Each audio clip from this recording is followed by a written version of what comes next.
Shalom saudara-saudara yang dikasihi oleh Tuhan. Injil harus diberitakan kepada semua orang.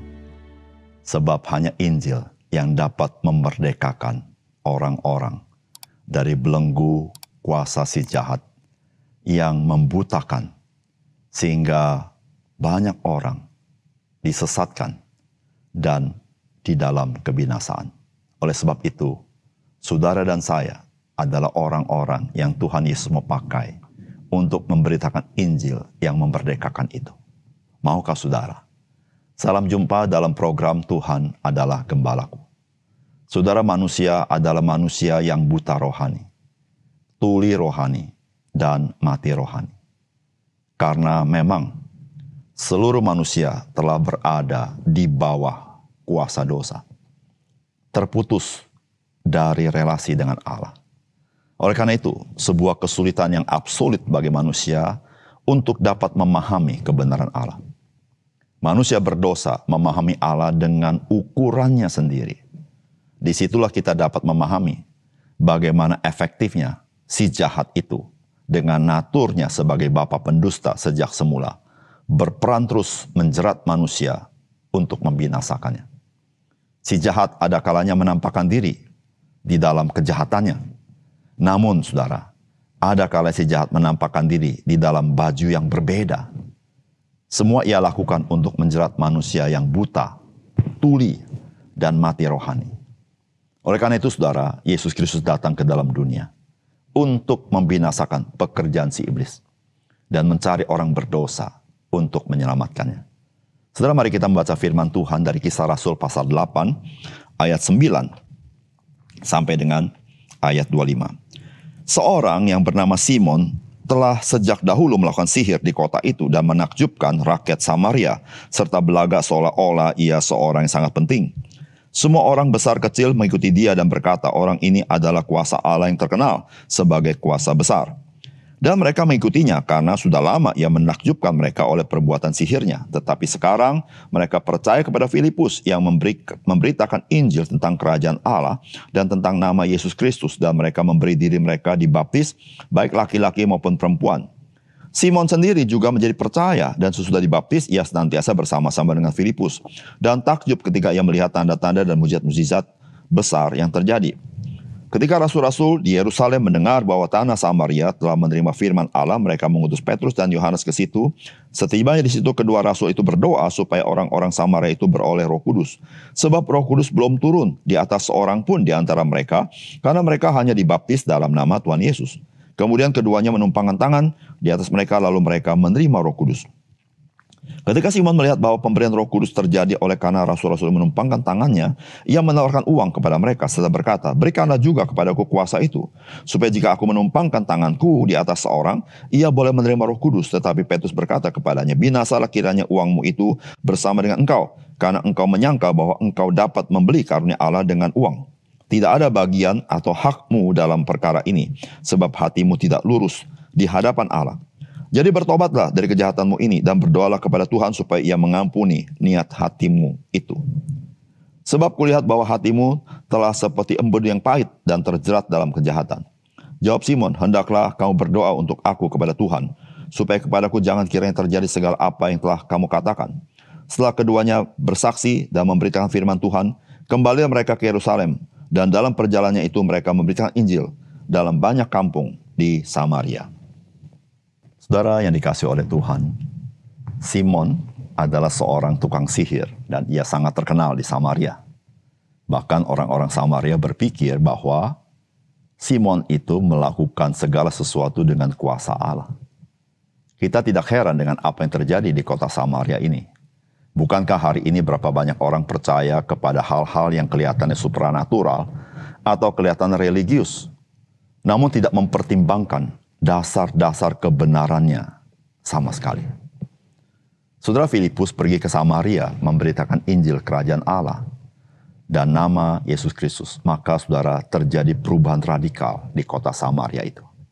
Saudara, apakah pesan firman Tuhan? Yang pertama, Injil itu mencelikkan mata rohani orang.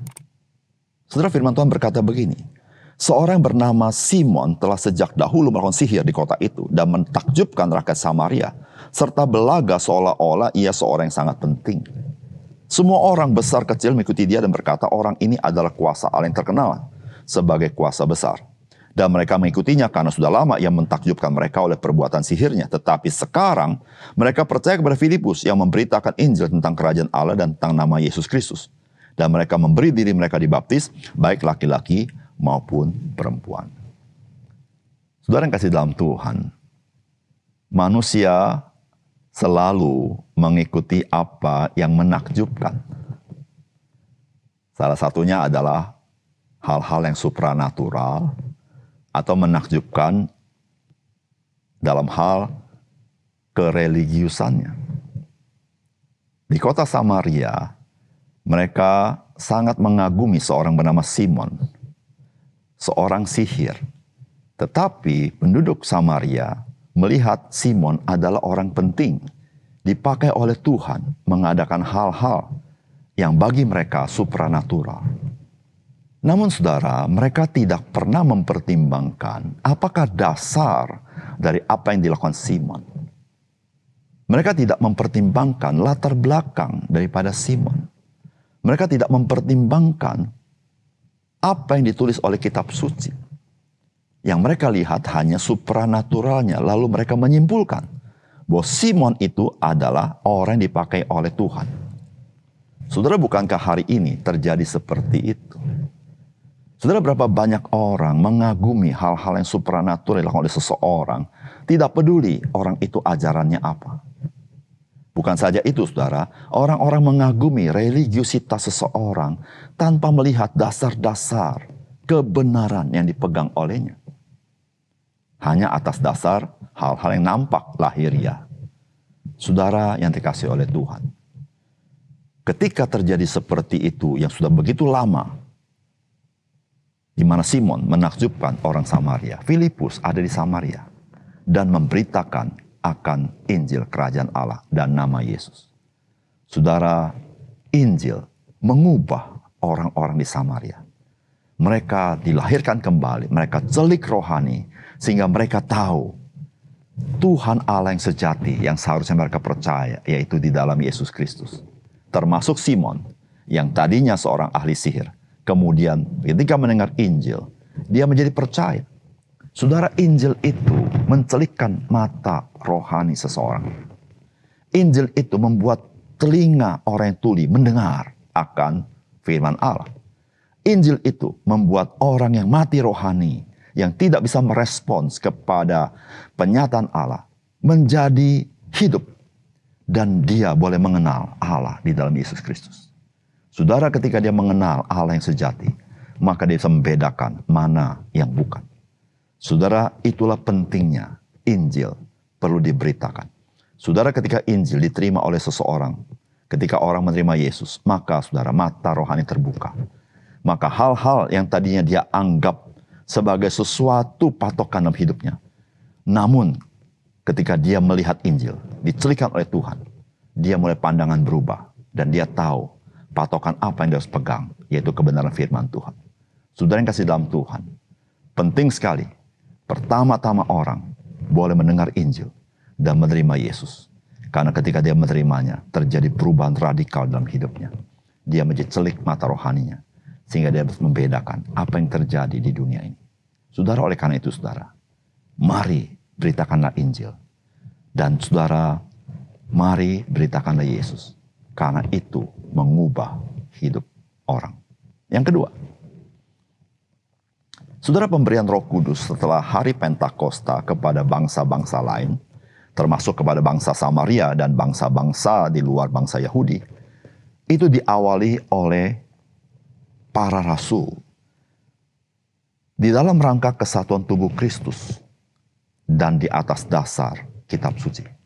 Namun setelah itu pemberian Roh Kudus terjadi pada saat seseorang itu percaya Tuhan Yesus. Saudara, firman Tuhan berkata begini, ketika rasul-rasul di Yerusalem mendengar bahwa tanah Samaria telah menerima firman Allah, mereka mengutus Petrus dan Yohanes ke situ. Setiba di situ, kedua rasul itu berdoa supaya orang-orang Samaria itu beroleh Roh Kudus, sebab Roh Kudus belum turun di atas seorang pun di antara mereka, karena mereka hanya dibaptis dalam nama Tuhan Yesus. Kemudian keduanya menumpangkan tangan di atas mereka, lalu mereka menerima Roh Kudus. Saudara, peristiwa yang kita baca hari ini, yaitu bahwa percaya Yesus dan penerima Roh Kudus tidak pada saat yang sama. Sehingga ada orang-orang Kristen hari ini menganggap percaya Yesus tidak bersamaan dengan menerima Roh Kudus. Sehingga orang yang sudah percaya Yesus, dia perlu ditumpangkan tangan terima Roh Kudus. Saudara, kita harus memahami bahwa apa yang terjadi dalam Kisah Para Rasul adalah pada gereja mula-mula. Bukan gereja hari ini yang sudah mempunyai perjanjian baru. Saudara, gereja mula-mula ada di Yerusalem. Sedangkan orang-orang di luar Yerusalem, mereka belum mendengar Injil, belum menerima Yesus. Saudara, mengapa terjadi penundaan orang percaya di Samaria? Percaya Yesus, tidak langsung terima Roh Kudus. Saudara, karena Allah ingin gereja di seluruh dunia adalah gereja di dalam kesatuan. Kesatuan di mana? Kesatuan di dalam para rasul. Apa pentingnya kesatuan para rasul? Yaitu para rasul mereka menulis kitab suci. Sehingga gereja-gereja Tuhan seluruh dunia memiliki dasar yang sama, yaitu kitab suci. Oleh karena itu saudara, ketika orang Samaria melalui pemberitaan Filipus, mereka menerima Yesus, mereka tidak langsung terima Roh Kudus.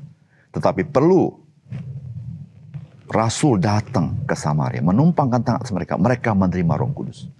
Di situ saudara-saudara, mereka yang percaya mengakui otoritas daripada rasul. Ketika mereka mengakui otoritas para rasul, mereka harus menerima otoritas firman Allah. Ketika para rasul dengan inspirasi Roh Kudus menuliskan kitab suci. Demikian juga dengan bangsa yang lain. Saudara-saudara, harus dengan tangan para rasul. Tetapi setelah kisah para rasul ini, maka saudara-saudara, kitab suci setelah dituliskan, maka ketika orang itu percaya Yesus, maka dia langsung menerima Roh Kudus. Saudara, karena jikalau engkau dan saya tidak menerima Roh Kudus, engkau bukan anak-anak Allah. Karena engkau menjadi anak Allah, karena Yesus memberikan engkau rohnya, yaitu Roh Kudus yang diberikan kepada kita, sehingga kita bisa memanggil Allah, ya Aba, ya Bapa. Saudara yang kasih dalam Tuhan, ketika kita menyaksikan apa yang terjadi kisah para rasul, kita harus sangat disadarkan betapa pentingnya firman Allah bagi kita.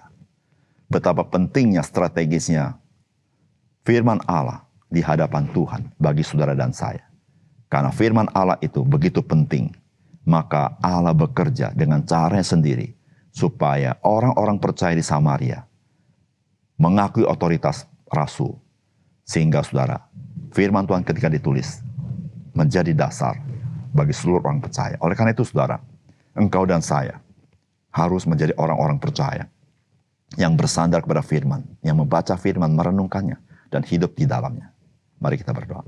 Bapak surga, terima kasih untuk kebenaran firman-Mu. Biar Engkau memetraikan firman-Mu dalam hati kami, sehingga kami juga boleh menjadi orang-orang percaya yang bersandar kepada firman, dan menjadi orang percaya memberitakan Injil, sehingga kami pun menolong orang lain yang dijerat oleh kuasa si jahat dan dunia ini. Mereka dimerdekakan, dan mereka yang buta rohani menjadi celik rohani, yang mati rohani, hidup rohani, sehingga mereka boleh diubahkan hidupnya secara radikal oleh Tuhan Yesus. Terima kasih untuk firman-Mu Tuhan. Dalam nama Tuhan Yesus kami berdoa. Amin.